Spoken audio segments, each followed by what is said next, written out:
Boa tarde, pessoal, sexto ano. Vamos aí para mais uma aula de história, tá? Iniciando hoje um novo assunto, tá certo? Nas outras aulas, trabalhamos aí, né, com Roma, da fundação à República, ou seja, a construção de Roma, tá? A fundação, a realidade, a questão das histórias que surgiram, a questão da mitologia, a versão científica, tá certo? Depois estudamos Roma monarquia, né? Aquela influência que teve com os etruscos e tudo mais, tá? Até Roma república, certo? Nisso tudo vai ter a influência do Senado, vai ser a instituição mais poderosa, né, da República Romana, tá certo? E vamos ver também, né, as brigas entre patrícios, aliás, a gente viu, né, entre patrícios e plebeus, tá? Vimos também a ascensão aí de soldados, aliás, de generais, né, ao topo, né, do poder romano, e com isso vimos os triunviratos, tá bom? E também a crise da República Romana. E é a partir da crise que quem vai assumir aí vai ser o Otávio Augusto, e ele vai ser proclamado pelo Senado, ele vai ser coroado pelo Senado em 27 a.C. como imperador. Ou seja, o, o, o Otávio, né, o Caio Otávio, na época era Caio Otávio, depois vai ser é, Otávio Augusto, né, o imperador Otávio Augusto, ele fazia parte, né, do segundo triunvirato. Ele era também um filho adotivo, sobrinho, filho adotivo de Júlio César, que participou do primeiro triunvirato, e ele forma, né, com o Marco Antônio e o Lépido, né, o banqueiro Lépido, o segundo triunvirato. Lépido sai, né, desse triunvirato, até com brigas até forçadamente pelo Caio Otávio, e depois o Caio Otávio entra em conflito com o Marco Antônio, vencendo o Marco Antônio, e depois ele vai ser coroado pelo Senado. O Senado precisava de uma pessoa forte, né, que, claro, vai centralizar o poder, né, e vai ser coroado aí em 27 antes de Cristo, né, pelo Senado, tá? O Otávio Augusto ele vai ter o nome, aliás, o Caio Otávio vai ter o nome de Augusto, que significa divino, e aí podemos perceber eles trazem para o Otávio esse pertencimento, né, com a questão da religião, com a questão da divindade. Tá bom? Príncipes, que significa primeiro cidadão, tá? Além também de imperador. Ou seja, ele vai acumular aí grandes poderes, o político, tá bom? O militar e também o religioso, certo? O Senado vai se manter também no Império, porém apenas como uma instituição consultiva, certo? O Senado ele não vai ter tanto poder no Império, embora dentro da cidade de Roma ele vai ter ainda grande importância. Fora da cidade de Roma ele não vai ter poder algum, certo? E aí eu posso citar para vocês, né, o seguinte: o Império Romano ele pode aí ser dividido em dois momentos, certo? Um que vai de 27 a.C., né, quando o Otávio Augusto assume o poder, que esse período vai se chamar Principado, tá? Ele vai de 27 a.C. a 284 depois de Cristo. Então vocês notem aí, dê uma pausa no vídeo, certo? Então o Império Romano, ele vai ser dividido em duas fases. A primeira é o Principado, tá? Que vai de 27 a.C.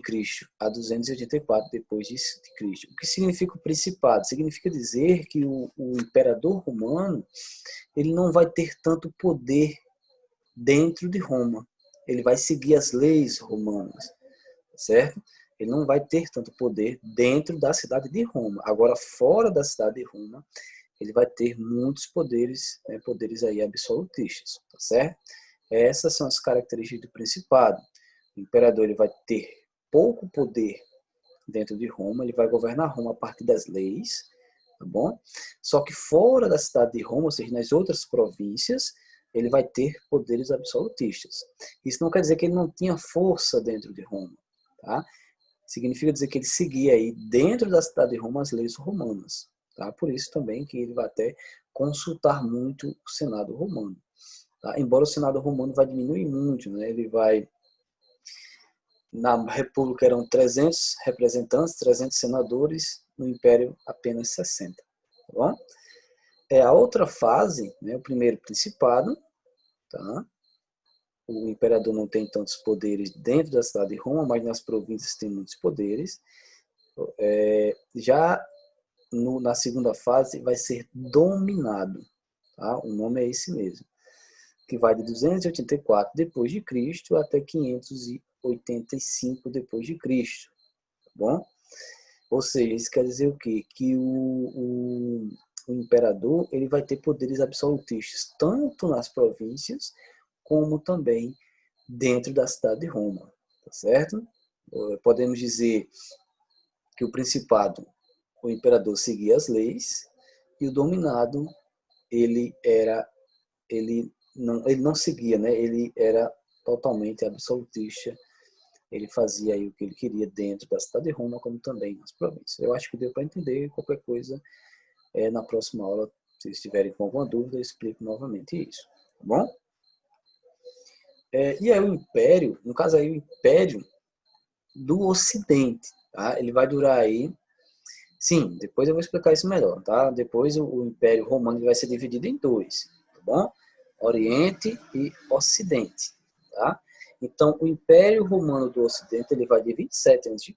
até 476 depois de Cristo. Depois eu explico melhor essa parte da divisão, tá bom? Isso aí está mais, né, para a crise do Império Romano, tá, do Ocidente, certo? Mas essa aula não é para agora, tá bom? Como é que estava, né, a questão da política e a sociedade, né? Como é que o Otávio Augusto, né, essa política e sociedade está mais para os primeiros anos de governo do Otávio Augusto, né? Como é que ele realiza esse primeiro governo? O que é que ele inaugura? Tá? A gente vai dizer aí algumas coisas que ele fez. Ele vai realizar muitas obras públicas, tá? Ele vai construir estradas, primeiro porque o Império Romano era muito grande. O que ele vai fazer? Ele vai interligar cada província, tanto com Roma como com as outras províncias também. Tá bom? Claro, ele vai aproveitar muito dessas estradas, as estradas persas, as estradas do Oriente, do Egito, tá? Ele vai aproveitar essas estradas e vai ampliar ainda mais. Isso era uma forma, a gente pode entender. Lembra do conflito entre patrícios e plebeus? Tá?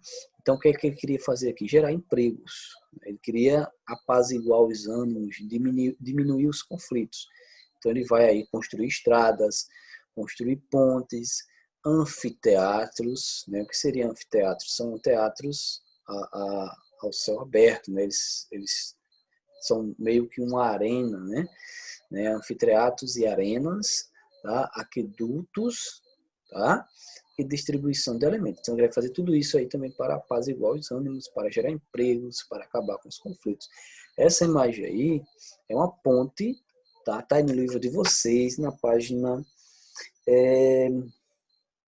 44 do livro didático, tá? A ponte de Tibério, na cidade italiana de Rimini. Foi construída sobre 5 arcos com blocos de calcário e ainda é usada por pessoas e pequenos veículos. A construção dessa ponte foi determinada por Augusto no ano 14, mas só foi concluída após a morte dele.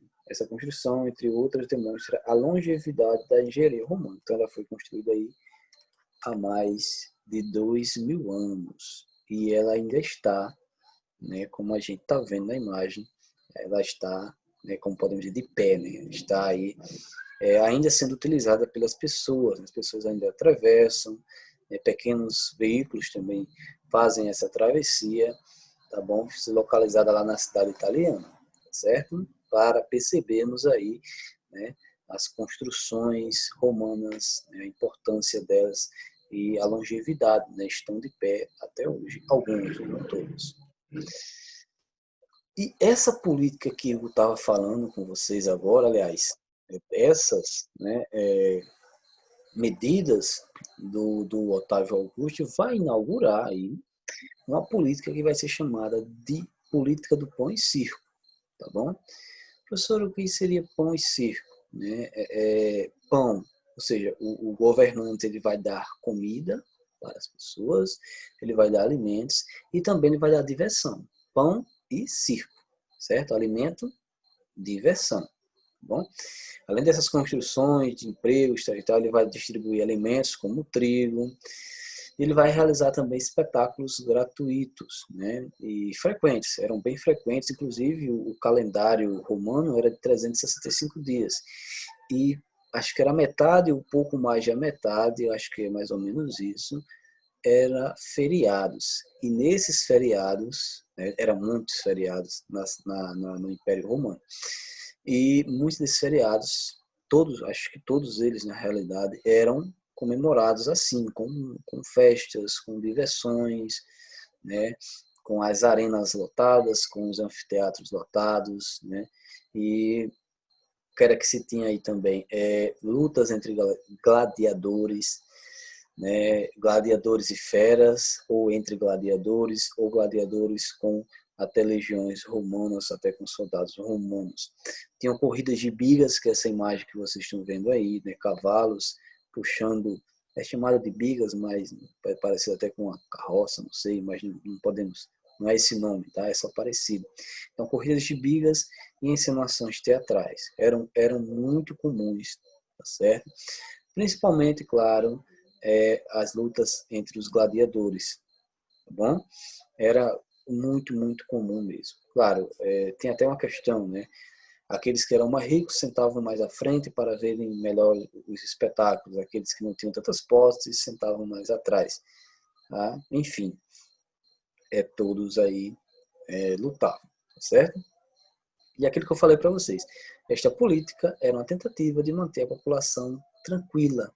Tá? Lembra das brigas entre patrícios e plebeus, né? Do desemprego, da fome, tá?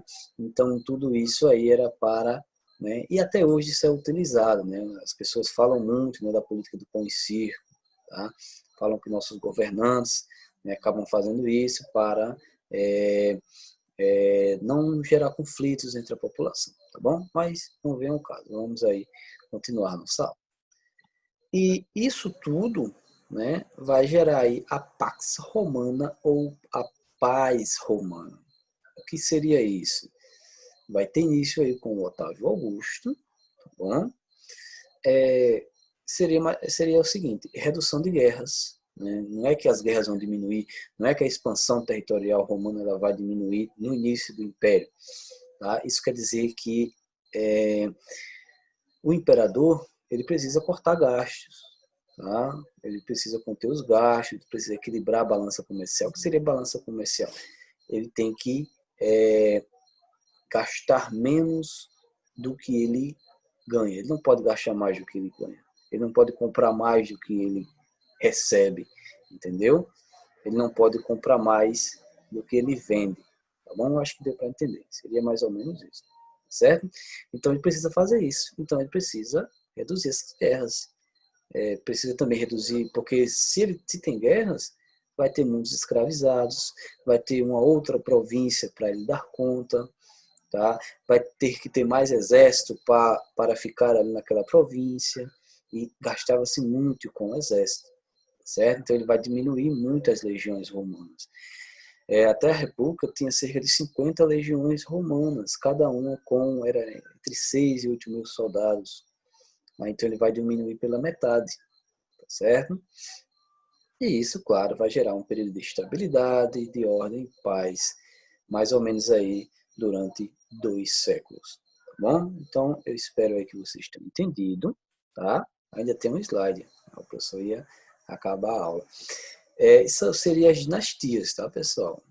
Então, a dinastia Júlio-Claudiana, ou seja, Roma agora, o imperador romano não seria mais escolhido pelo Senado, não. Seria hereditário, ou seja, o filho ou o neto, né, do Otávio Augusto, assumiria o poder. É o filho de um outro imperador que vai assumir o poder. Tá? Seria pela família, seria pelo sangue. Tá bom? Então, aí tem algumas dinastias, a Júlio-Claudiana, a Flaviana, a Antonina e Severus. Tá certo? Então, essas são algumas das principais dinastias aí nos primeiros 2, 3 séculos de Império Romano. Tá? O Império Romano aí vai durar muitos e muitos anos. Tá? Muito tempo aí. E aí, né, acabamos essa aula. Esse é o Coliseu de Roma, né, uma das principais arenas, a maior que existia, tá certo?